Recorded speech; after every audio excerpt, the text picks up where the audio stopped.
Hello friends, আসসালামু আলাইকুম। আজ আমি বানাবো মিষ্টি খাজা। এটি বানানোর জন্য এখানে আমি এক বাটি ময়দা নিয়েছি আর এর মধ্যে দিয়ে দিয়েছি পরিমাণ মতো লবণ আর সাদা তেল দিয়ে কিছুক্ষণ মেখে নিতে হবে।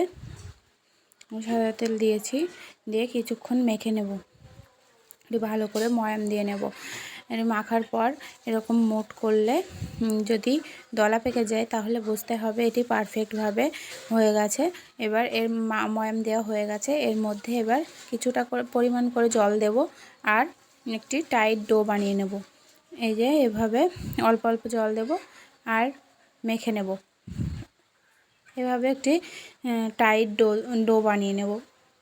ভালোভাবে মেখে নিতে হবে। আমি এরকমভাবে আস্তে আস্তে মেখে নিয়েছি, নিয়ে পারফেক্ট একটি ডো বানিয়ে নেব। একটু শক্ত এরকম একটি ডো বানানো হয়ে গেলে হাতে কিছুটা সাদা তেল নিয়ে এর গায়ে মাখিয়ে দেব।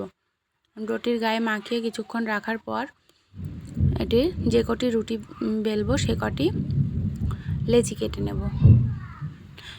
লেচি কেটে নেওয়ার পর এবার সবগুলি একে একে বেলে নেব। প্রত্যেকটি রুটি পারফেক্টভাবে গোলভাবে বেলতে হবে।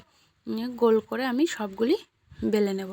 ফ্রেন্ডস, আমার ভিডিওগুলি যদি আপনাদের ভালো লেগে থাকে তাহলে আমার চ্যানেলটিকে সাবস্ক্রাইব করে পাশেই থাকবেন আর লাইক, কমেন্ট, শেয়ার করে দেবেন। আপনারা আমার পাশে থাকলে আমিও আপনাদের পাশে থাকব। এরপর সবগুলি রুটি ভালো করে বেলে নিয়ে এবার একটি রুটির উপর ভালো করে তেল ব্রাশ করে আরেকটি রুটি উপর থেকে বসিয়ে দেব। এভাবে প্রত্যেকটি রুটি একটির পর একটি বসিয়ে দেব। একটু বেশি করে তেল ব্রাশ করে দিতে হবে। আমি হাতের সাহায্যে দিয়েছি।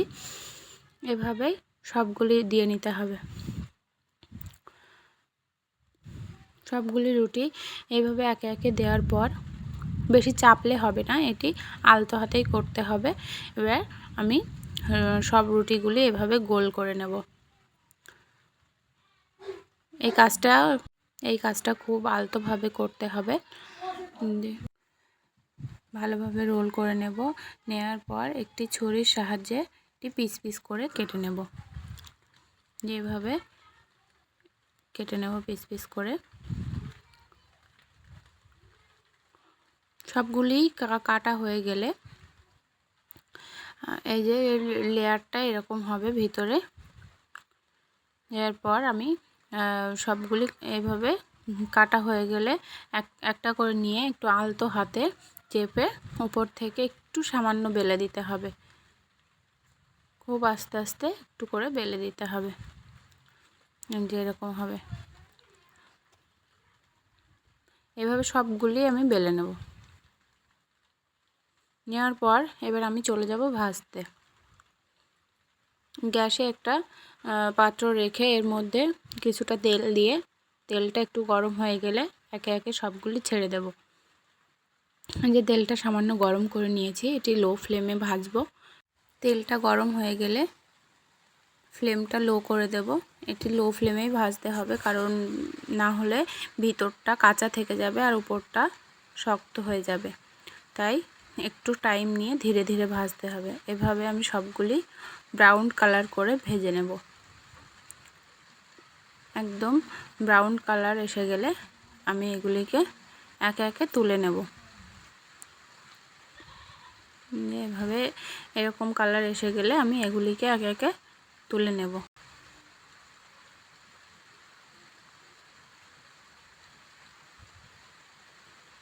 এইভাবে সবগুলি আমি ভেজে নেব।